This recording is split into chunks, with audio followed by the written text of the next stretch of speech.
La théorie du saut d'unité de temps. La théorie du saut d'unité de temps, c'est une théorie déjà que si tu es arrivé au niveau de cette vidéo, tu connais déjà. Donc, pour utiliser la théorie du saut d'unité de temps, on va utiliser d'abord les unités de temps racines, comme le daily. Donc, dans les grosses unités de temps, qui ont les longs mouvements, ce sont les unités de temps là qui sont les unités de temps racines. Ce sont les unités de temps là qui sont les unités de temps racines. On a le H4 daily monthly. On, on repère la zone racine de l'exécution. Dans la zone d'exécution, c'est aussi là-bas qu'il y a la direction. Donc, on a, on aura quelque chose dans ce sens de ce genre.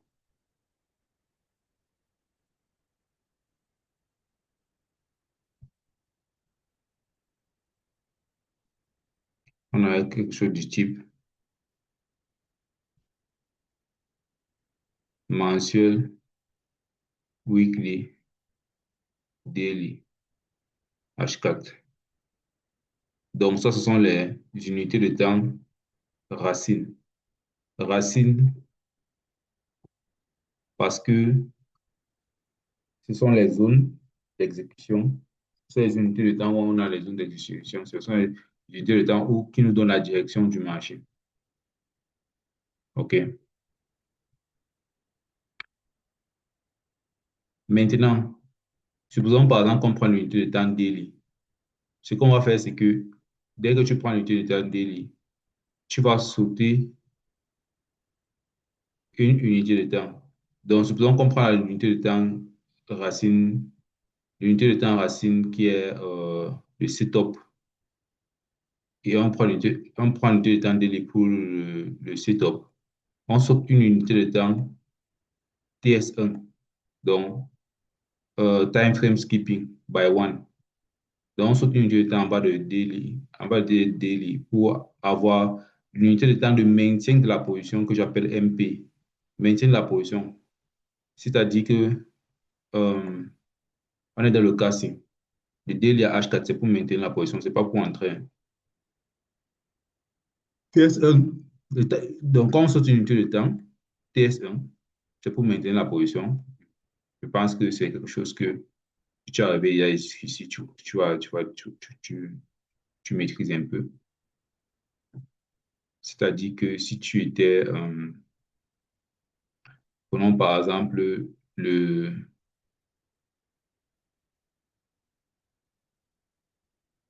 SSB Deal ici, supposons par exemple c'est ça que tu achètes, que tu voulais acheter, n'est-ce pas? Voici, c'est ici. Tu pars maintenant H4. Donc, tu as sauté une unité de temps. Tu as quitté le daily en H4. Tu as sauté une unité de temps. Tu es arrivé là. Là, on est là maintenant. OK? Supposons que tu es déjà entré en H1, quelque part ici en bas. Et pour maintenir la position, supposons que le prix est monté, ça a créé en H4, le prix a créé le Tenkan qui part vers le haut, comme ceci. Pour maintenir cette position, tu restes en position sur. Pour maintenir cette position, tu vas rester dans le trade, tu ne sors pas du trade. Tant que H4 que level haut, tu restes en position. Le premier moment où tu pourras commencer même à penser sortir, pas forcément sortir, à penser sortir, c'est ici. Quand Tenkan s'incline un peu vers le bas, mais même jusque-là, même si Tenkan s'incline un peu vers le bas, tu as Kijun H4 qui est toujours aussi.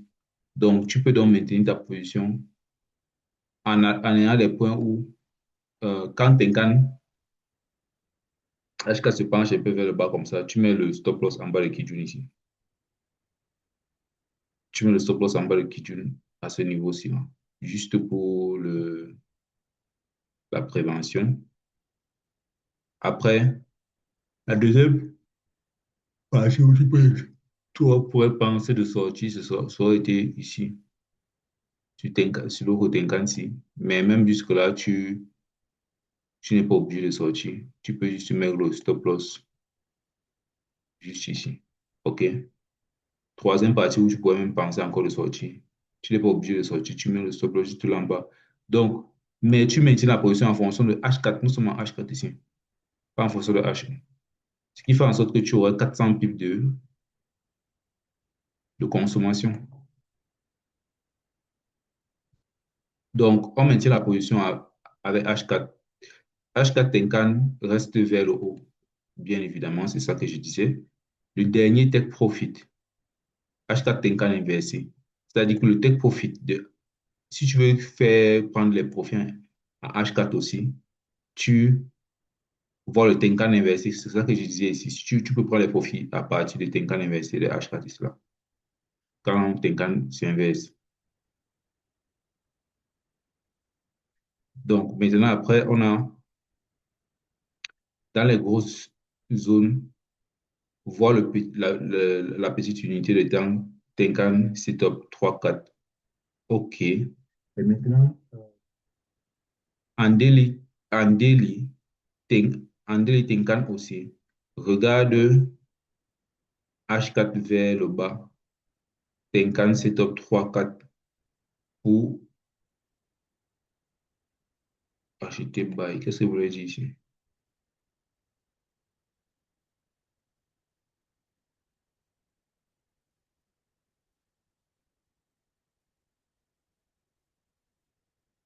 Qu'est-ce que vous voulez dire ici? Si le marché aussi, on ne peut pas commencer à acheter sur le Tenkan 3-4.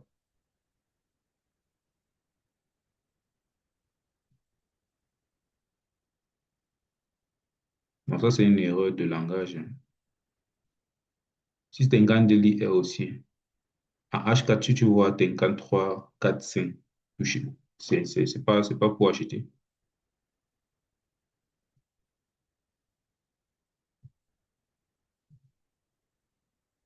Ça, c'est maxi pour le take profit.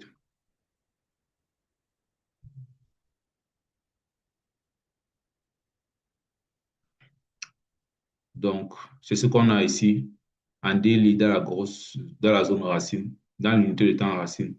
Tenkan est toujours aussi. Et en H4, tu peux voir tu peux voir quand on touche Tenkan, peut-être déjà ici. Une, deux, trois, quatre, par exemple ici. Donc, c'est un peu ça. Maintenant, si on passe sur le prochain, le TS2. Le TS2, c'est le meilleur moment d'acheter. Le TS2 maintenant, c'est pour entrer. C'est le meilleur moment d'entrer, en fait, le TS2. Donc, si on revient sur notre tableau aussi, si on met H1 ici, tu vas voir que quand le setup est en daily et qu'on descend 2 unités de temps en bas de daily, on a le TS2 et c'est l'unité de temps d'entrée. En daily, Tenkan aussi achète Tenkan inversé en H1. Donc, c'est ça. Tu vas venir en H1.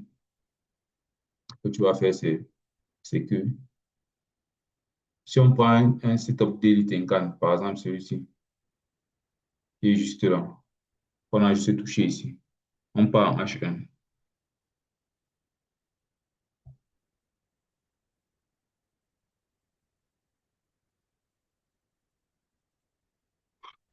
Bon, là, ça n'aurait pas été clair et assez.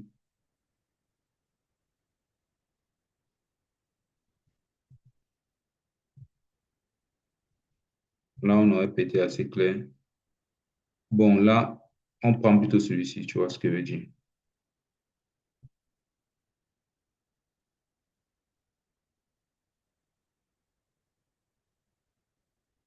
Si on a ça, on peut prendre donc, on prend le setup daily ici et quand on descend à H1, là où on est là maintenant, on prend cette entrée vers l'achat parce que Tenkan est inversé ici en daily.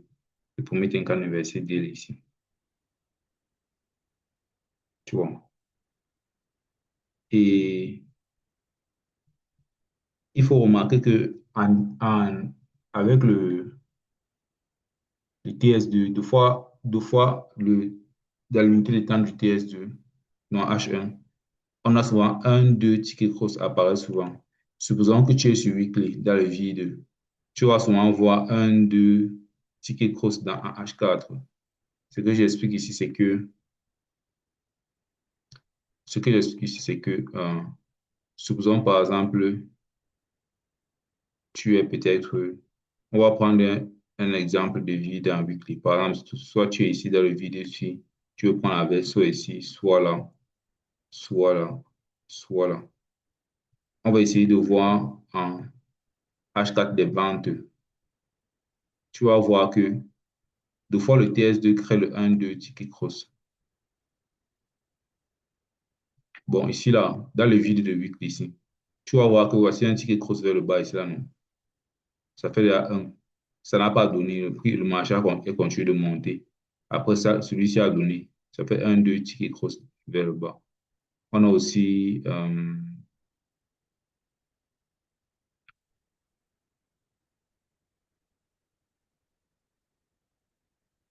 bon, peut-être celui-ci. On avait un ticket cross ici vers le bas, 1. Le marché n'est pas descendu directement d'un seul coup. Après, c'est la deuxième fois que le marché a encore donné le ticket cross vers le bas. Donc, on a son 1-2 ticket cross aussi. Pas 1-2-3 mais 1-2 quand même. Ici, pareil. Voici ticket cross qui se croise vers le bas. Ici, une fois, puis une deuxième fois. Donc, ça fait 1-2 ticket cross.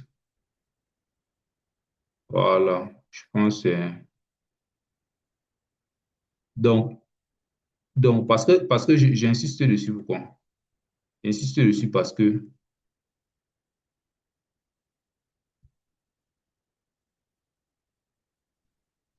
j'insiste dessus parce qu'en général, je dis que ici, on peut avoir un 2 pas un 2 3 un 2 tickets cross. Bon, peut-être un 2 3 peut aussi arriver, mais le TS2 ne donne pas forcément un 2 3 mais en général un 2. Parce qu'en fait, j'insiste dessus, c'est parce que c'est le TS3 en général qui donne un, avec certitude 1 2 3 tickets cross lors du retournement. On verra ça ici, par exemple. Donc, à l'intérieur des grosses zones racines, voir les petites unités de temps, leur Tenkan 7 3 4 5. En daily, Tenkan aussi, voir le HMBC Tenkan 7 3 4 3 4 5 pour acheter. Donc, la façon dont ça fonctionne, c'est que quand tu es en daily, tu as, voici par exemple l'achat qu'on a pris en daily. Ce que je dis, c'est quoi? Ce que je voulais dire là, c'est d'abord que c'est que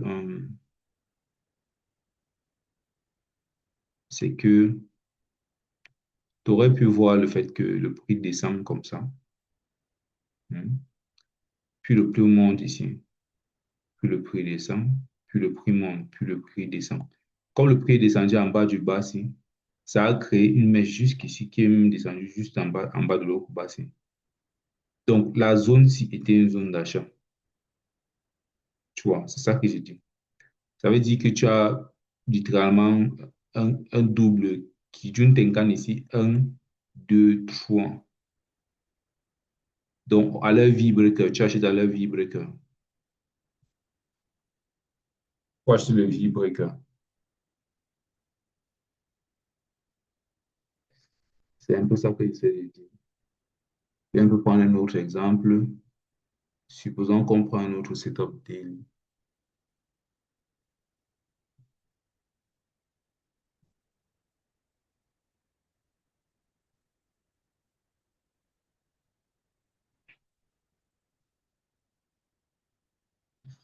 Supposons qu'on prend un autre setup daily, comme par exemple ce setup-ci. Ou alors, ou alors l'un des setups ici. On part en en H1. En fait, on va voir Tenkan toucher vers le bas. Euh, là, on n'a pas. Là, on a quelque chose, hein, mais le problème, c'est que c'est déjà après Tenkan inversé. J'ai envie de voir Tenkan H1 doit rester baissé. C'est-à-dire en H1, Tenkan doit rester baissé comme ça là. Et le prix vient, ça touche une, deux, trois. Et on va se mettre à acheter les V-breakers qui sont en bas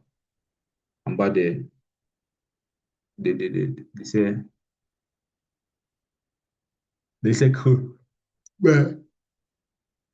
Le problème, c'est que dans l'exemple, si Tenkan est vers le haut, quand Tenkan est vers le haut, là, tu ne peux plus dire que tu vas acheter les V-breakers parce que les V-breakers ne vont pas exister. Donc, tu es obligé de prendre un autre exemple. Parce que aussitôt que Tenkan inversé se crée comme ça, là, tu n'as plus besoin d'attendre le 1, 2, 3. Je te parlais juste le 1, 2, 3 là, au V-breaker, juste à cause de la théorie des rebonds qu'on va voir plus tard vers le bas. Mais aussitôt que Tenkan inversé se penche vers le haut, ça annule. Ça annule.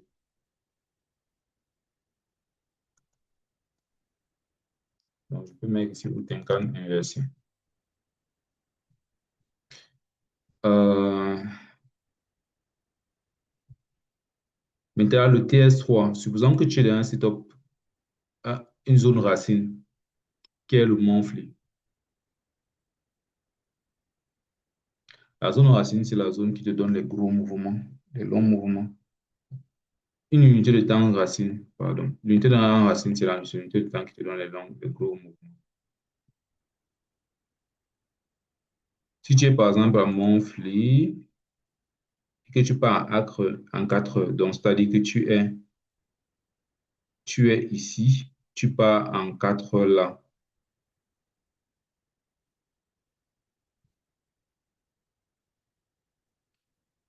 Tu es en monthly, tu pars en 4 heures.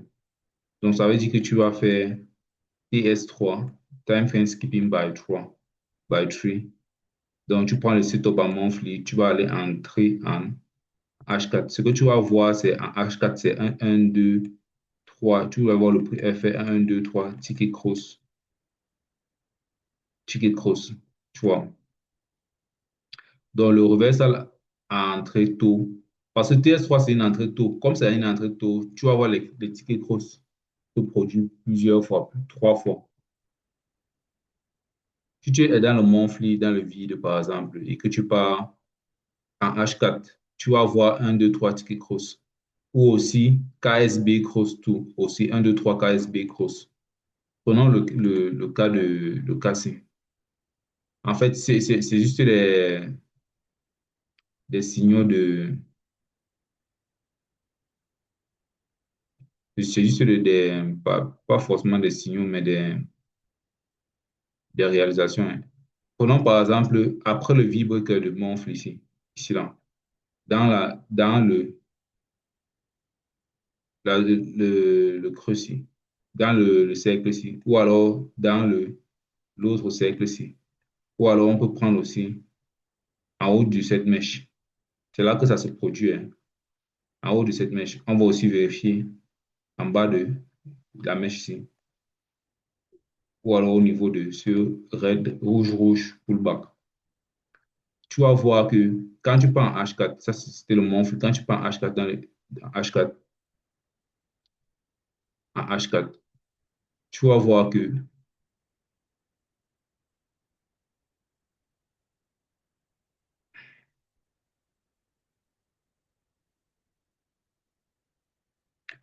regarde dans la zone qu'on a là devant nous.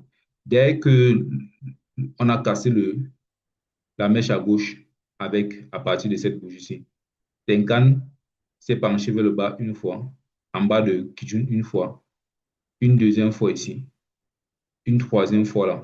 Ça fait déjà 1, 2, 3. Tu vois un peu. Kijun est sorti ici, en bas de euh, SSB, une fois. Ça, c'est un KSB. Après, c'est remonté, il n'y a pas de souci. On recommence encore à zéro. Le prix, comme c'est une unité de temps mensuel, le prix a quand même assez de force. Après, on a encore un ticket cross vers le bas. Ça fait une fois. Deux tickets cross. Ça, c'est juste un ticket cross vers le bas. Il n'y a pas de problème. Après, on a KSB une fois ici. Puis, qui tu montes encore en haut de SSB, puis descend encore, ça fait KSB une deuxième fois ici. Tu vois ce que je veux dire? KSB, baissier, KSB, baissier encore. Donc, après, ça s'annule encore. En haut, quand le prix monte, Tenkan essaie de passer en bas du prix une fois ici, puis une deuxième fois ici. Et finalement, KSB crée encore une autre KSB une troisième fois. Donc, tu as littéralement des un 2 3 tickets cross en haut. Lorsque en monthly, tu as les un 2 3 tickets cross en monthly et les un 2 3 KSB en monthly. Lorsque le prix casse un autre sommet monthly comme ceci, à l'intérieur de la montagne ici, là. C'est ce que j'essaie de montrer, tu vois. Et ça montre le degré le fait que le prix est déjà sur le point de descendre. L'autre cas est le suivant. Tu avais un ticket cross vers le bas ici une fois, puis tu avais l'autre aussi une deuxième fois. Donc, ça fait un, deux tickets cross. Ici, là, ça te fait un, deux tickets cross. C'est pas obligé de faire forcément totalement toujours un, deux, trois, mais en fait, je te donne juste l'idée globale de ce que le prix a l'habitude de faire.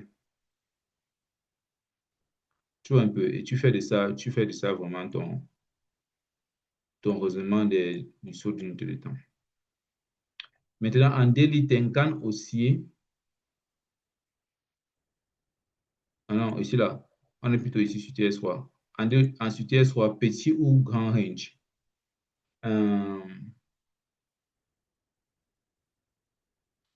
range en H4 entre dans le vide et SSB. Bon, quand tu viens maintenant H4 ici, lors du TS3, tu vas remarquer que tout, tout l'espace-ci ressemble à,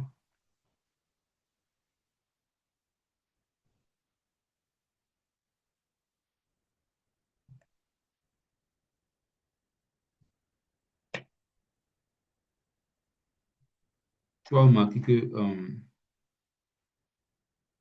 à partir de SSB ici jusqu'à loin là-bas, sur,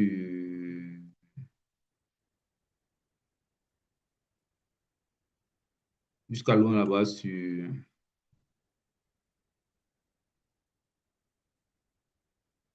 dans le vide, donc d'ici, SSB ici, jusqu'à dans le vide ici, n'est-ce pas? Dans cette zone. Ça ressemble à une espèce de range, n'est-ce pas? Donc, ton idée, c'est que quand le prix arrive à toucher, à casser le sommet en monthly, tu vois souvent, quand tu vas vendre dans le vide, là, dans les parties vides ici, tu vises maximum SSB H4. Parce que sur SSB H4, le prix va encore monter encore en haut du vide aussi, du vide précédent. Puis, tu vends encore en haut du vide, là, tu vises encore SSB H4. Puis, le prix va encore monter dans le vide. Tu vends encore, tu vises la partie de SSBC. Puis le prix va encore monter dans le vide. En haut, là, vers le haut. Puis tu vises encore en bas. Tu vois, cette partie-ci, en bas de Kijun. Puis le prix va encore monter dans le vide. Puis tu vises encore en termes de take profit, le SSBC. C'est un peu ce qui se passe aussi, même ici, en fait. Même ici, tu vois. Tu sais, aussitôt que le prix casse le niveau, tu as littéralement SSB et le vide H4 te donnent tes moments d'entrée. Si tu entres ici, tu vas viser directement le SSB H4 ici, en termes de take profit. Puis, tu vas viser le vide en termes de take profit. Puis, tu vas encore viser le vide ici en termes de take profit. Donc, tu as les entrées maximum. On te parle ici d'entrée maximum. Si on, si,